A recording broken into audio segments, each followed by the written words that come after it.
Hi and welcome back to my channel. In this video I'll be showing you the steps of a complete restoration for my BMW 188mm limited slip differential, including the disassembly, restoring of the parts and the reassembly. As you can probably see, it's in pretty dire condition. I didn't have much info on this diff when I bought it, but it's from a BMW Z3 2.8.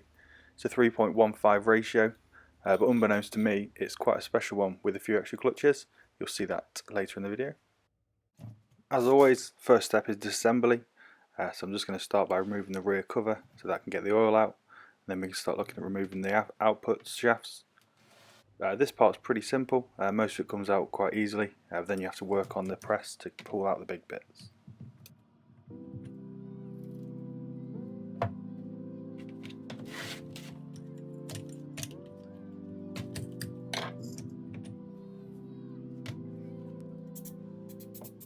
These flanges are directional, so you need to make sure you keep the left and the right together. There's some machine shims that are pretty important for when you get to the meshing of the gears to keep in the right orientation.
So here's where I hit my first little issue.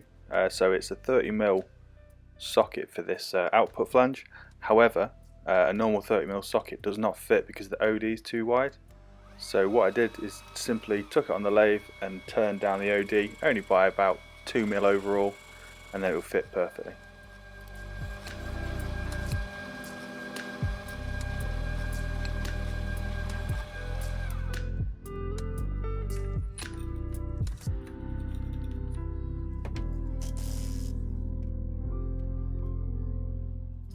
And then it's to the countless pressing tasks. There's quite a few bits that have to be pressed out, shafts, bearings, etc. So press would be very handy at this moment.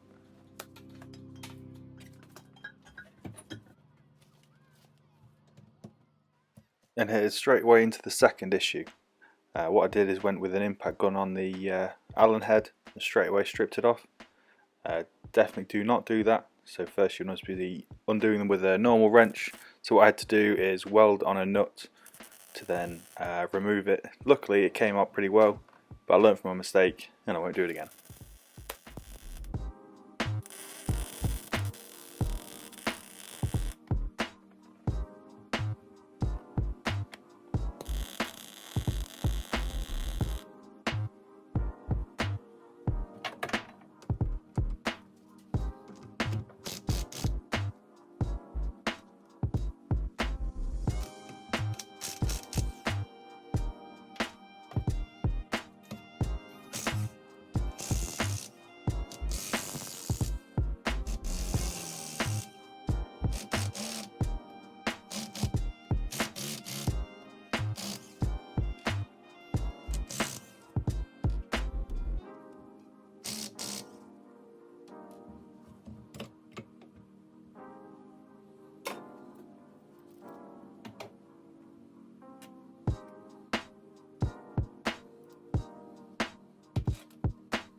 So this is when I realised I hit the jackpot without realising.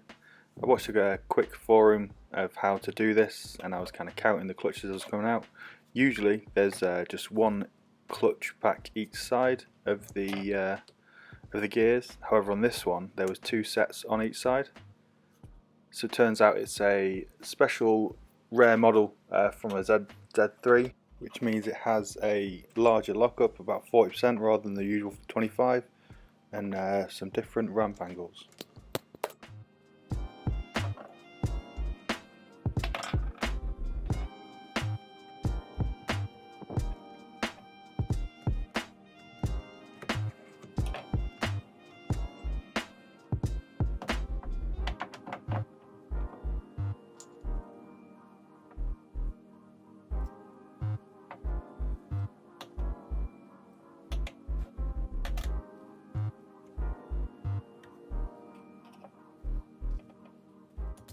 Once again, with the disassembly of this, it's very important to keep the orientation and the order of removal correct.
And here we have the diff completely disassembled.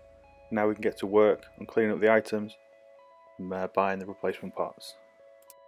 After cleaning up the rear cover, I did actually find cracks, so I looked for a replacement but went with an E36 twin ear. As I'm installing the underside, I'll be able to chuck on 2 mounts and use the extra rigidity.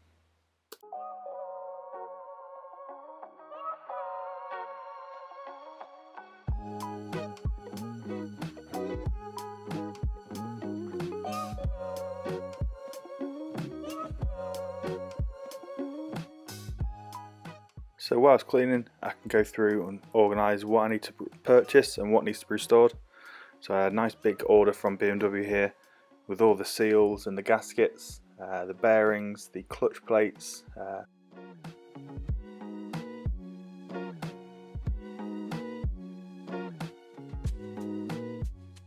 And then what I plan to do with all this is get it all boxed up so I know exactly where I'm going and what point of the project I'm at.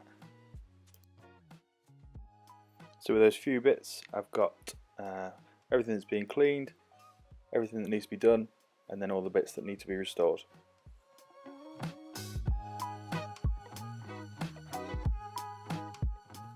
So I've got the big bits sandblasted, And now we can get on with the paint. So first, as always, using the POR 15. The first is the metal prep. So that's a simple brush on application. Kind of eats into the material to give you a nice surface for painting. And then with the paint, it'll be the gloss back POR 15.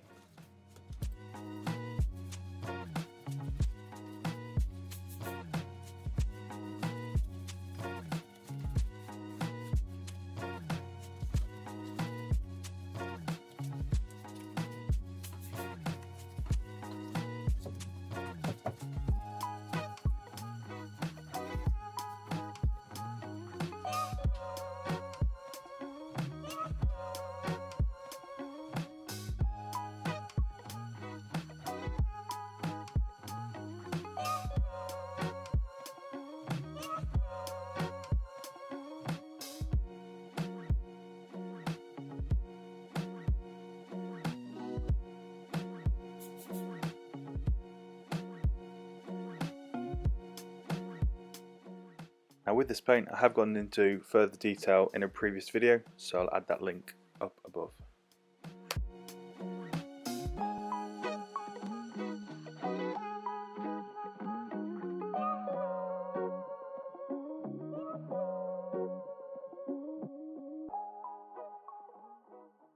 With this paint, after the first coat, you can probably see here that the peaks of the metal will show, so all that requires is just an extra layer.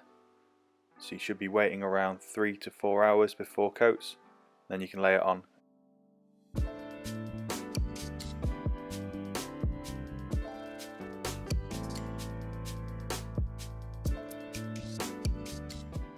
Now moving on to a few other bits that will need to be zinc plated. So these have been sandblasted and then they've been cleaned up with a pedestal grinder wire wheel.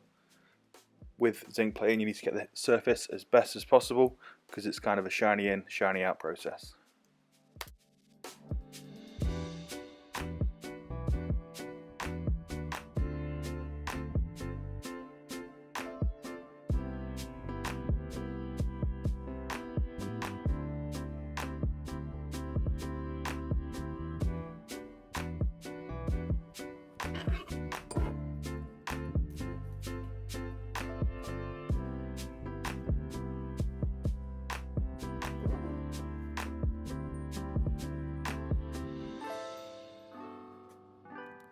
So this is my home zinc plating kit. I've got a full video on this of exactly how it all works. I'll link this again.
And here we have everything completed.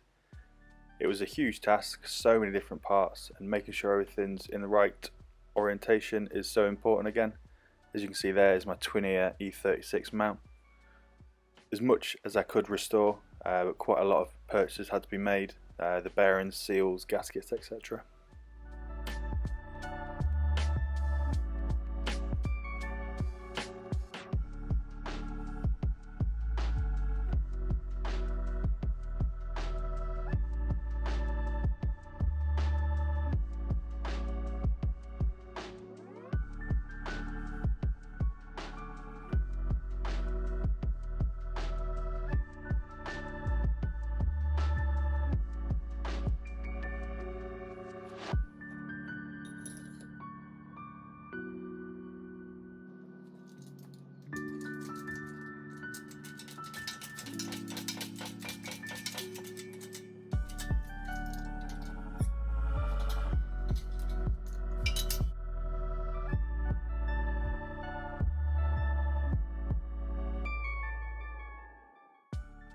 When putting the clutch plates back together, simply clean it off with a bit of WD-40, and then I'm soaking it in the diff oil that I'll be using, just because it's going to be in storage for quite a while, so at least it's got a bit of a coating.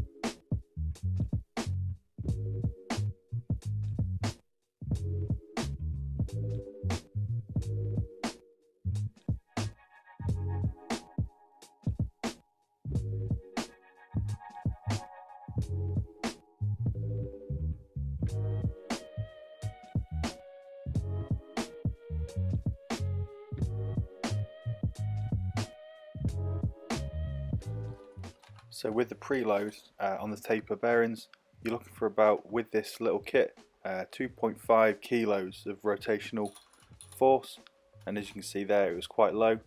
Bracket to hold in the vise, you want to be looking for around the 250 Newton meter mark, but also checking your preload as it goes, because this is very small adjustments make quite a big difference. And if you were to go too far, the little crush washer will need replacing, so you kind of have to take it all apart again.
With the diff rebuilt, it's now time to check measurements.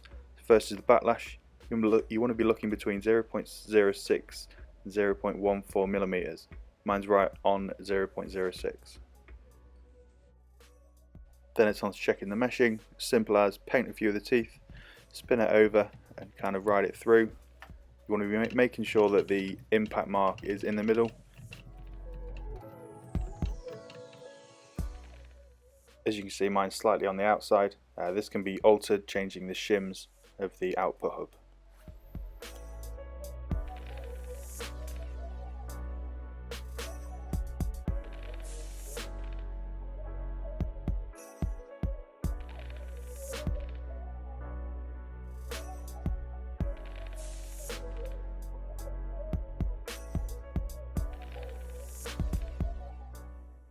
And here we have the finished product.